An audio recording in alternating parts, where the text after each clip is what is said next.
Yes, another podcast about the coronavirus. But you really need to listen to today's show. You see, what started off like a little cold for our economy has progressed to the flu and now sounds like it could really end up with a bad dose of pneumonia. Look where we are today. Dwindling confidence, a major stock market crash, talk about a recession, workplaces closing, major events cancelled, social distancing. What next? Well, panic, I guess. And that's happening to a lot of people, isn't it? Now, there's little doubt the issues facing us are serious.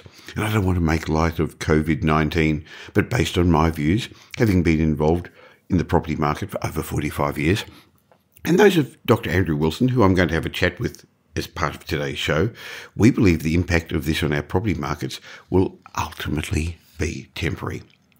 Now, this may be a little bit different to the views that some other people are suggesting, but please listen to today's show as I believe I'm going to be bringing some calm to the storm. Remember, this too shall pass. There's no doubt that this virus is going to cause illness to some people and tragically even kill some others. But we're going to be concentrating on property today. I'm unapologetically doing that. But I don't want you to think that we don't care about other people, but I'm not qualified to discuss those sort of matters. What we are going to explain, though, is the possibility of Australia going into recession and what it could mean for you. How does the downturn compare to other downturns that we've experienced and what you can learn from those?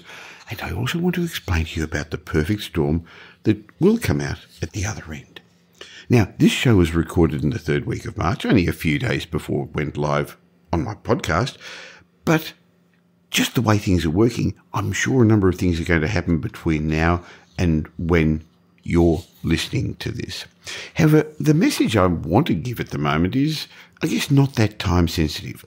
You see, the main message I want to get across to you today is the importance of taking a long-term perspective, because that always outsmarts short-term reactive thinking. And for mine, it's always the property fundamentals that really matter and that really drive our property markets in the long term. Our property markets aren't going to be as volatile as the share market was because things like demographics, supply and demand, affordability, the availability of finance and local economic factors are what's really going to drive our property markets. And we all know the old saying, be fearful when others are greedy and be greedy when others are fearful. And it's always difficult to invest when everyone else is running around thinking the world's coming to an end. But I've now invested through 8 property cycles and I've found that these sort of conditions, the ones we're experiencing at the moment, are always the best opportunity to get into the market. We're currently experiencing, I guess, what could be classed a terrorist attack, and I believe it's going to deliver a short, sharp blow to our economy, rather than experiencing a long, drawn-out war. No sugarcoating it, our economy is going to fall into recession, but this will be a different recession to previous recessions, as we're going to explain on the podcast, so please keep listening. And the economy is likely to rebound in the second half of this year, at which time I believe we're going to be experiencing a perfect storm for property.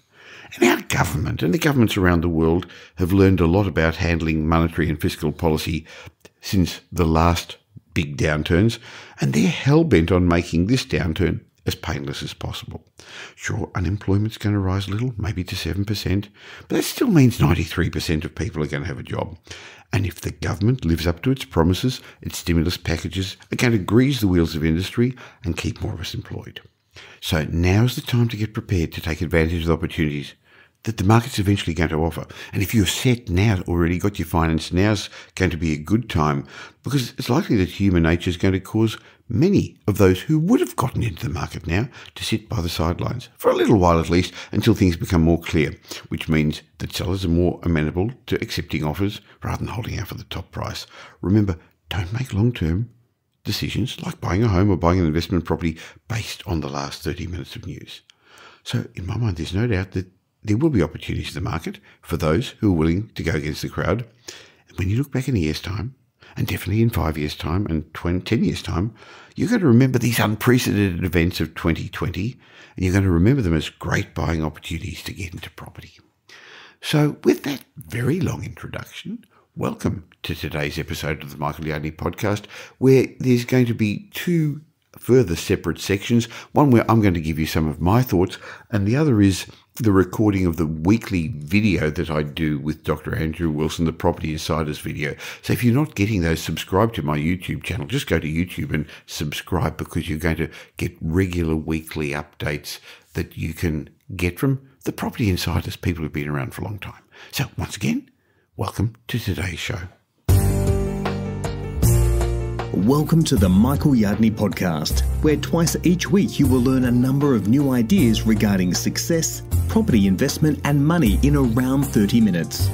Our show is brought to you by Metropole, who specialise in helping you grow, protect and pass on your wealth through strategic property and wealth advice.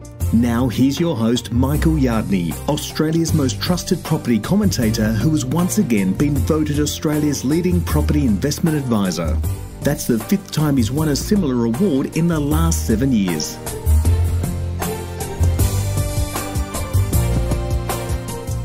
May you live in interesting times. Now, for those of you who don't know, that's actually a Chinese curse. And clearly we are living in interesting times at the moment.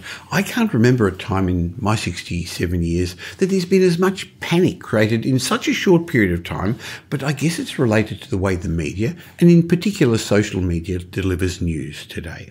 And I'm finding currently there are two extreme schools of thought about the impact of the coronavirus, and in particular in my area of interest in property. Some wondering, what's all the fuss about? It's just a bad strain of the flu, isn't it? What's the media making such a fuss about? At the other extreme, some people are saying, well, it's a major problem and life will never be the same again. Most likely the truth is going to be somewhere in the middle. But we're only in the early days of Australia's experience with COVID-19, so we're not really sure. However, having lived through a number of difficult and challenging times and experiences in the past, I recognise that those people who work through these times with an optimistic outlook, they do much, much better than people who are looking for the bad in the world.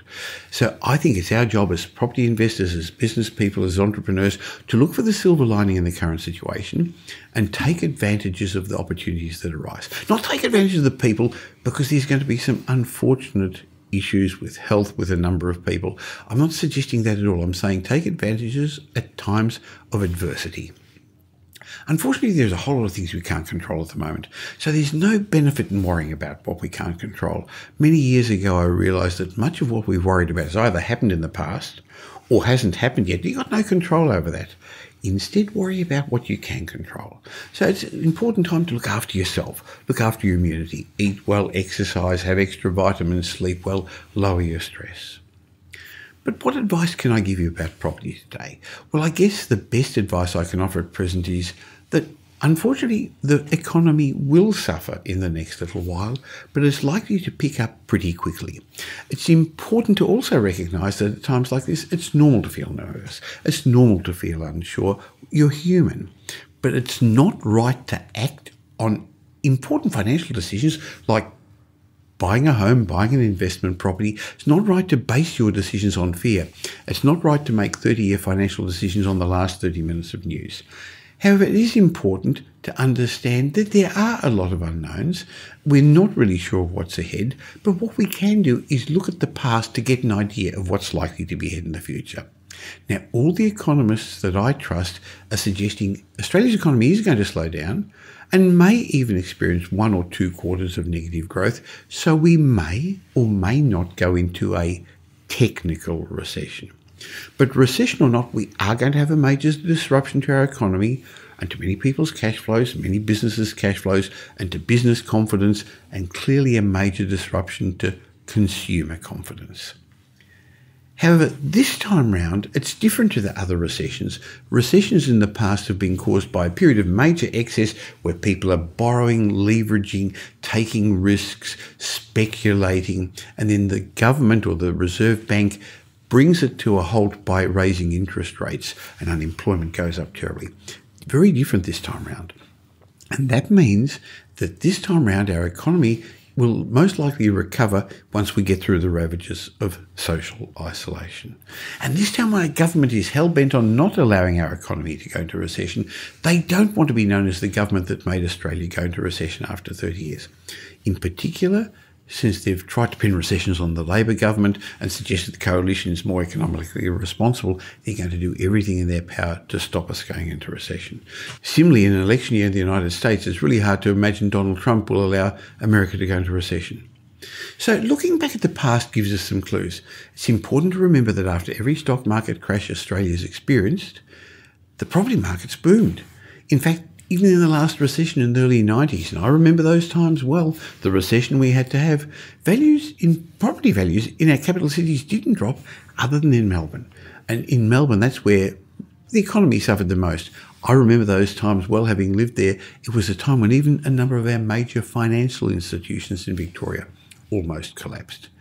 But just like before, once we get through our current challenges, there's no reason to imagine there's not going to be a flight to quality assets again. This won't only be from Australian residents, but from the foreign residents who are once again going to see Australian residential real estate as a sound, secure, relatively less volatile asset class.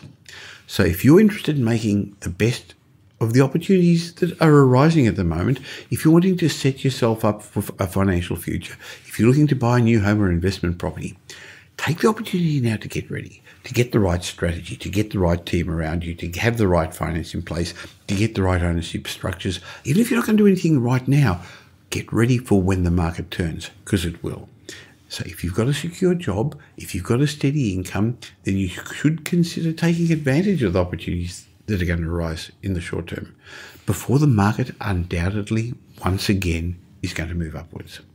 So remember what Warren Buffett said, undoubtedly the most successful investor in human history. He said, be fearful when others are greedy and be greedy when others are fearful.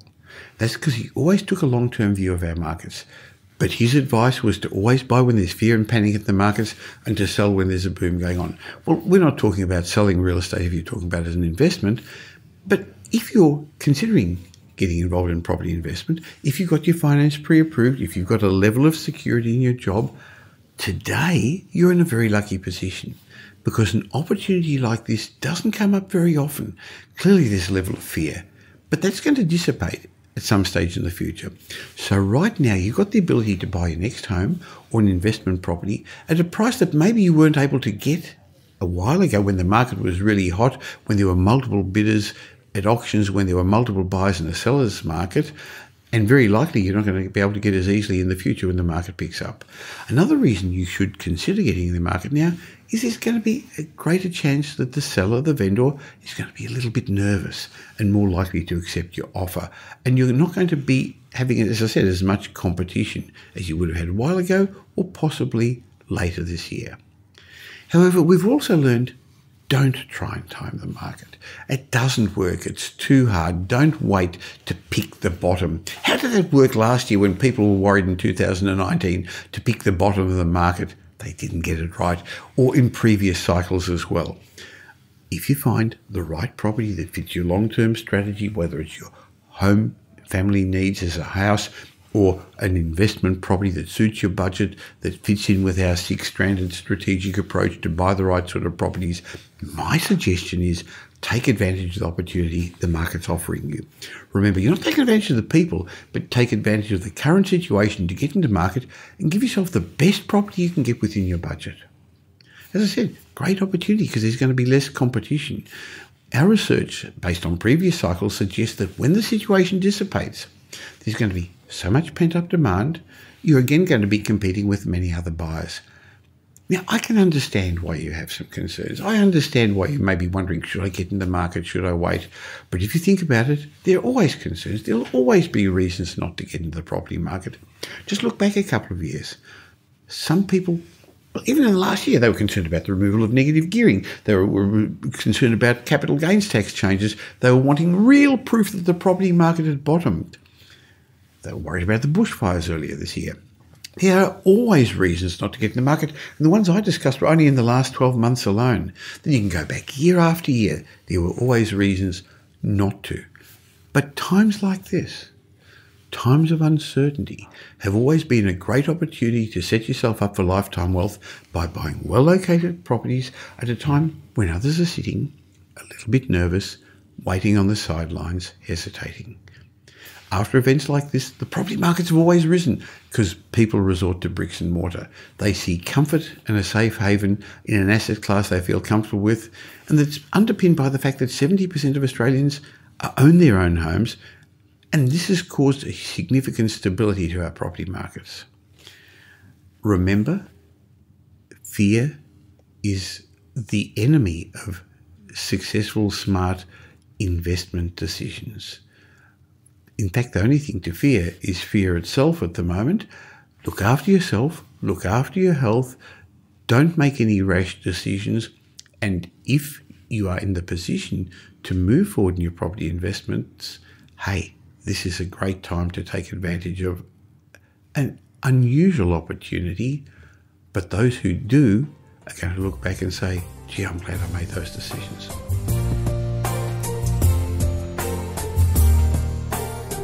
Now, in a moment, I'm going to play the recording of my weekly Property Insider video chat I just recently had with Andrew Wilson, where we discuss how we can compare the current downturn to previous downturns we've experienced, stock market and property downturns.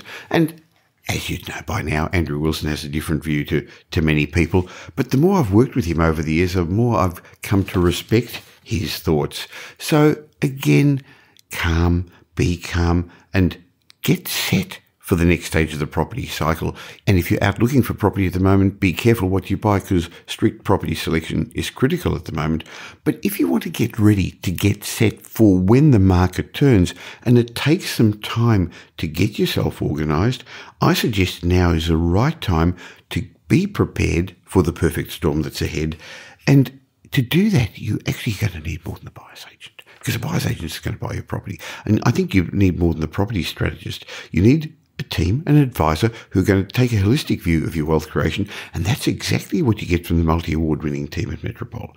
Now, remember, my team at Metropole don't sell properties. Our services include strategic property advice, where you can put a plan together for your numbers, figures, so you can see what's going on, a property planning strategy, a finance strategy, a wealth creation strategy. Sure, we have buyer's agents. We help people buy their homes and their investments, but we will implement the plan that our property planners have put together. We have wealth advisory, financial planning, property management, renovations, development, and we do regular ongoing portfolio reviews and evaluation.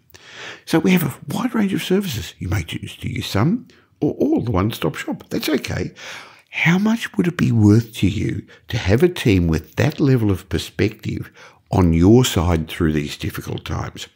One that will customise a solution to meet your specific needs. Go to metropole.com.au. There'll be a link in the show notes. Or just go to metropole.com.au or ring us on 1300 Metropole. My team and I would love to have a chat with you. And at the moment, we're doing it remotely on a Skype-type program. It's a special program that we've got the technology. So you can keep your social distance, but let's help you plan to get through these difficult times so we can move ahead. And now it's time to move ahead with my chat with Dr. Andrew Wilson. Well, we're deep into a pandemic. It seems to be this is a once-in-a-lifetime public health emergency. And in the investing world, it's what we call a black swan event, something that you thought was impossible until you see one. What started out like a little cold for our economy progressed to the flu and now sounds like a dose of economic pneumonia. I've never seen so much panic spread so quickly. And I'm not talking about the battles in the supermarket queues.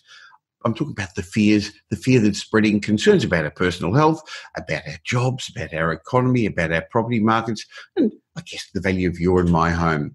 Now, clearly the Morrison government's promised a further stimulus package to keep the Australian economy moving. The RBA is stepping in again. But this pandemic is an unprecedented threat to the Australian economy, with the stock market falling around 30% over the last 3 weeks. 60% of Australian businesses now reporting they're going to be affected by COVID-19 to some extent or another. Now, while other commentators have given their views on the stock market or on the health, I'd like to concentrate today on what it means for the property markets. Is there anything we can learn from the past to predict what's likely to be ahead? So they're the questions I'm going to ask Australia's leading housing economist, Dr. Andrew Wilson, Chief Economist of myhousingmarket.com.au. Hello, Andrew. Hello, Michael. I'm glad to see you still smiling. I'm smiling too. Yes, we are, because we've been there, we've been around before, but there's no doubt the virus is going to cause illness to some people, and tragically it's going to kill a number of them. And even though we're talking about property today, I don't want people to think that we don't care about other people, about their health, about those in need. We're also concerned for those whose jobs are at risk and who may suffer from the isolation, whether it's mental health issues or just restricted social exposure. But we're not qualified to discuss those matters. So rather than that today, I'd like to hear your thoughts about the economy and our property markets. So, Andrew, how worried should we be? Well, look, obviously we've got two different elements here, Michael, to worry about. We have a health issue and then we have an economic issue. Now, these things are obviously interrelated because the consequences of actions to offset the health issue are that we're going to see reduced demand and a period, hopefully not too lengthy, of reduced economic activity. This is reasonably predictable as we are now being exposed to a period of uncertainty due to, health concern. Then obviously we are concerned and obviously our governments are concerned as well. But I'm not sure that we're not moving into the same sort of panic mode in terms of our government responses that predictably consumers are moving into at the moment. Well, Andrew, clearly the real damage currently is being driven by consumer and business sentiment and market psychology. And when they hear that the share market is dropping 30% and your superannuation funds are now not going to be worth much. But I get your point that is the government doing the right thing? Yesterday, I suddenly heard that Victoria is in a state of emergency. Yes. And to be honest, for a sec, my heart stopped and I thought, what sort of emergency? Well, it's an extraordinary response to what are still, and as you suggested, we're not downplaying this health issue in any sense, but numbers of infections are still low in relative sense. They're obviously likely to grow. I think politicians are under a lot more political pressure now to act sooner rather than later. And I think we've seen that maybe to the detriment of the medium-term outcome economically in the US and perhaps in Australia. Now, we know the US are in the midst of a very bitter election cycle at the moment. Obviously, the imperative for the US government is to act sooner rather than later.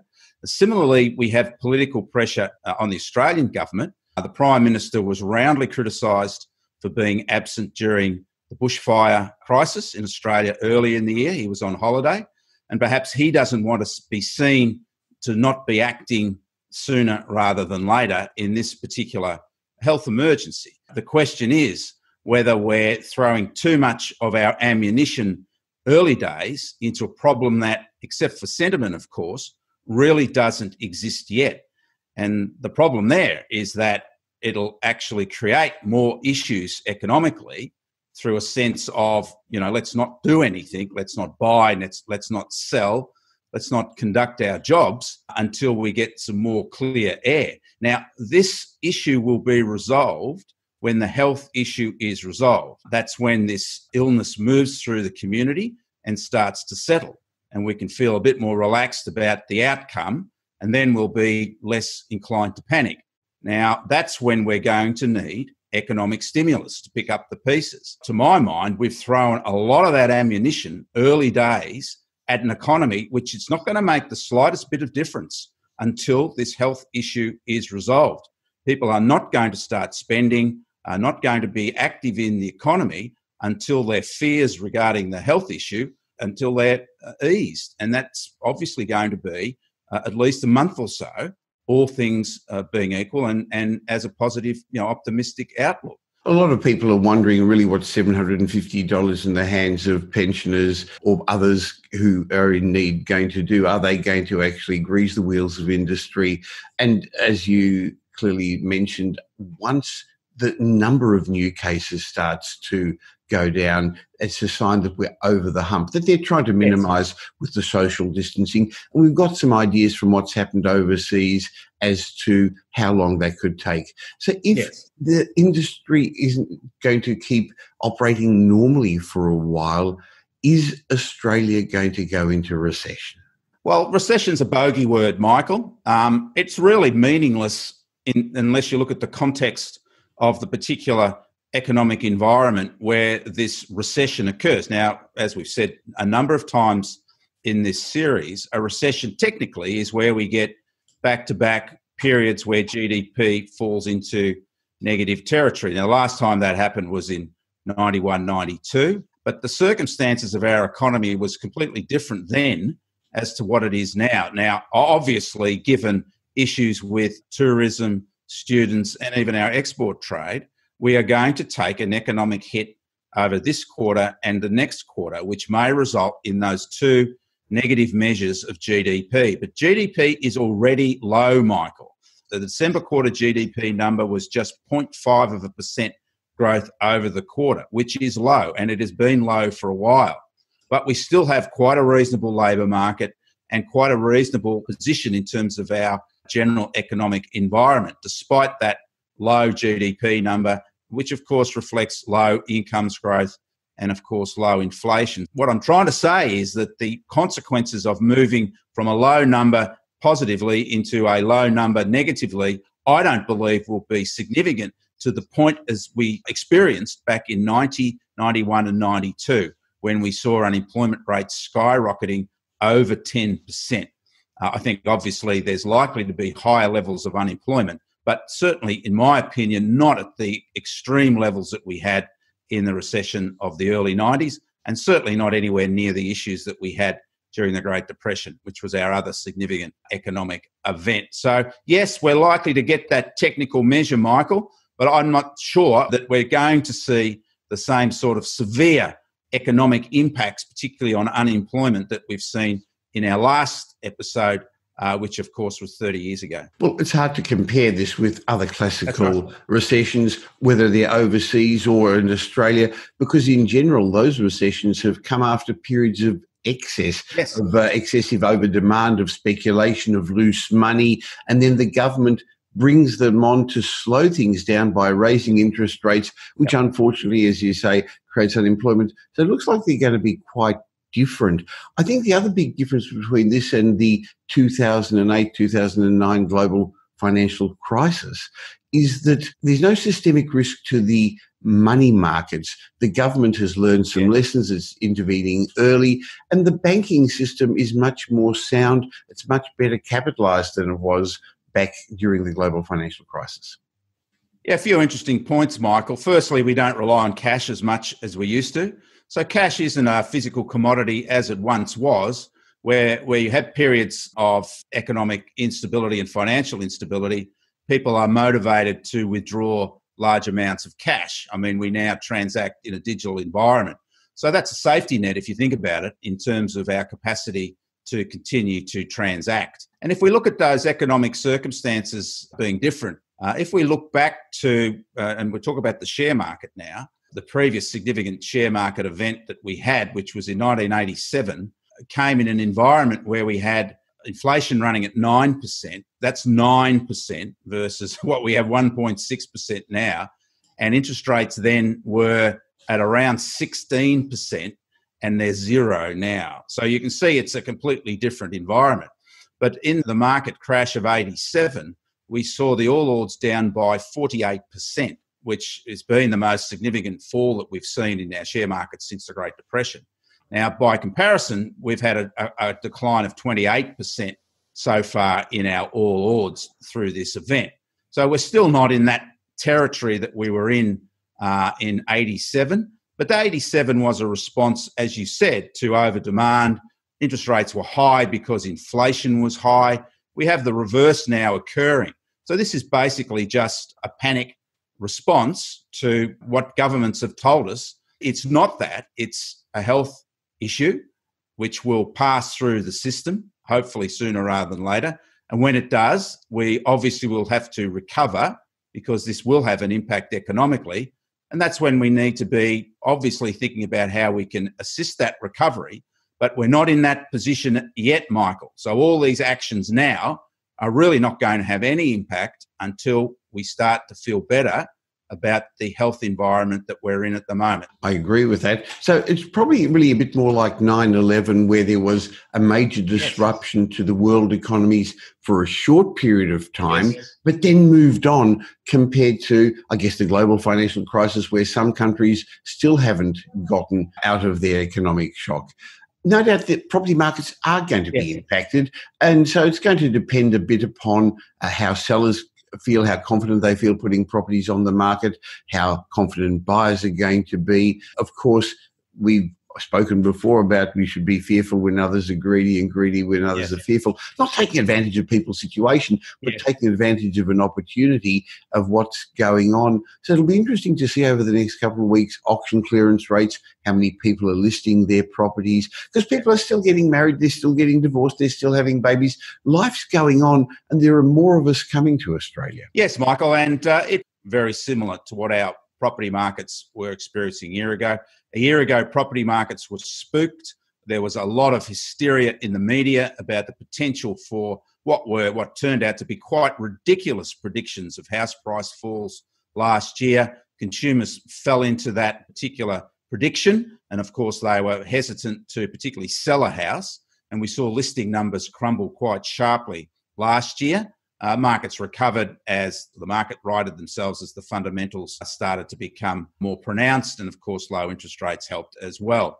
But this is a similar environment, Michael, where discretionary sellers will start to think, well, let's wait and see how this particular event pans out before we sell. So it is similar to last year, which was a short-term event, really only lasted a couple of months, and typically sentiment issues that don't have a fundamental economic drive to them. And the predictions, as I said, last year were nonsense, and they were not based on any hard economic analysis. But nonetheless, it had an impact. So we're likely to see that impact this year similarly, Michael, and similarly it will be the length of how the fear factor evolved. Hopefully that will be a shorter journey. But so far, Michael, my housing market tracks national listings on a daily basis.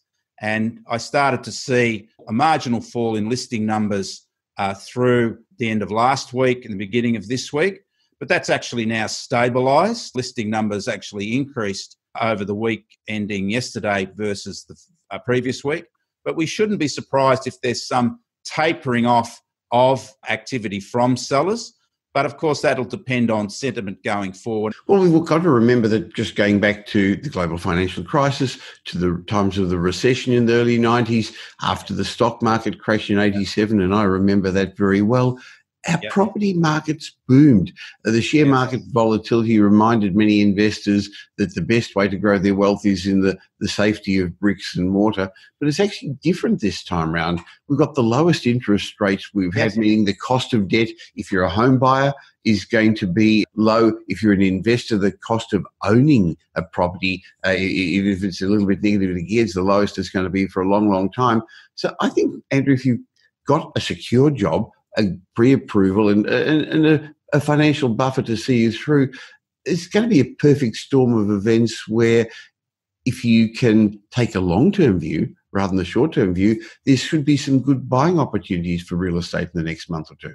Well, that's right, Michael. And talking about economic stimulus packages, I think that government should think of targeting particularly demand-sensitive sectors such as property to get the economy back up and running again. Now, we can learn lessons from history. In 1983, the Hawke government, the new Hawke government, we come out of a recession in 82, stimulated the economy by introducing the first home buyer grant. And that had a remarkable impact on the economy. It got the construction industry up and running because it tapped into what is that very significant unmet demand from first home buyers in Australia.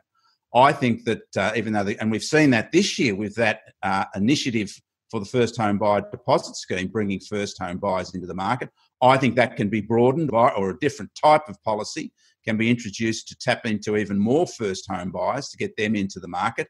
And I also think that the government can look at actions to release a lot of the tapped demand from developers and investors who are still finding it tough to get finance for their projects. So I think that there are mechanisms to reinvigorate the building industry, which is always a key driver of economic activity, particularly jobs, when we move into the recovery phase of this particular issue, which hopefully will be sooner rather than later. Rather than throwing money at people as is occurring now, which, as you suggested before, is likely in the short term not to really have any impact. I guess at times like this, we can easily get into a frenzy, get into a panic. So it's important to have this bigger picture perspective, not make 30-year investment decisions or home buying decisions on the last 30 minutes of news. I also think, Andrew, 2020 is a year we're not going to forget. It's going to be firmly embedded in our minds. This is, in some ways, a once-in-a-lifetime experience. But I think when you look back at 2020 in 5 years' time, in 10 years' time, it's likely the events aren't going to have a large or lasting impact on the global economy, or on the future prosperity of you and me, our families, or the value of our homes or investment properties? Well, nothing's changed, Michael, other than the fact that our mindset is obviously lacks confidence now, and the fear factor is there. And of course, that's quite normal and quite natural, and we shouldn't dismiss it as being irrational. But this is a test for governments, Michael. They're our leaders. They now have to show real leadership and grit rather than reflect what consumers are doing at the moment and obviously reacting in a sense of fear. We've been around long enough to remember the times where they did feel scary, they did feel difficult. So it's much easier for us to actually sit here at a distance, giving some thoughts and advice, which we're going to keep doing once a week in these regular Property Insider videos. Yes. Thanks for your time, Andrew. Yeah, thank you very much, Michael.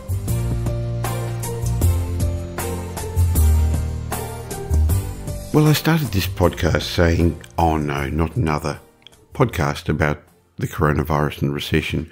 But unfortunately, that's the elephant in the room at the moment. Well, it's more than an elephant, and that's what we've got to talk about. So I hope my chat and my chat with Andrew Wilson helped you get a level of perspective.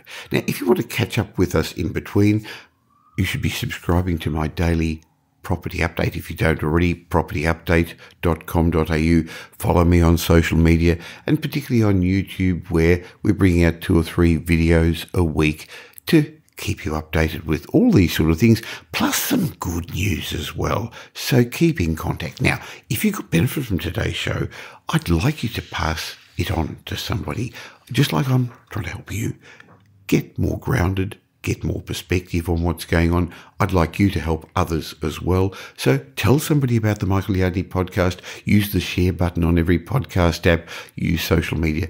Please let others get benefit from it as well. And if you did get benefit, why not tell the world? Leave a review on Apple Podcasts or wherever you listen to this show. 1 star, 5 star, whatever. Just help us get the message out there. And some are long reviews, others are short ones. But if you do leave a review, and Jeremy left a really, really short review on Apple Podcasts recently, and if I read it out, I'll just say thank you by gifting you one of my books. So Jeremy, if you email me michael@metropole.com.au, I will say thank you for leaving this, as I said, short review, which is, go nowhere else. Mr. Yardney has the knowledge you need. Mr. Yardney, you're the man. Blessings, Jeremy. Well, I don't like being called Mr. Yardney. I'm often in trouble when that happens, even though no one calls me that much anymore. But I look forward to helping you by being back twice a week with the Michael Yardney podcast. In the meantime, have a great week. Make it a great week. Thanks for listening to this episode of the Michael Yardney podcast, which was brought to you by Metropole, who help their clients grow, protect, and pass on their wealth through strategic property and wealth advice. If you like what you heard and don't already subscribe, you'll find us on iTunes or on your favourite Android app as the Michael Yardney podcast. Watch out for our next show, which comes to you twice a week, and you'll learn some new ideas about property investment, success, and money in around 30 minutes. To get more of Michael's thoughts, go across to www.propertyupdate.com.au and sign up for his daily morning briefing, and you'll hear from not only Michael, but a group of leading property success and money experts. And just a reminder that the information you heard in this show today is general educational advice and not specific investment advice, as we don't know your personal circumstances. If you're looking for specific advice, why not ask the team at Metropole to help you?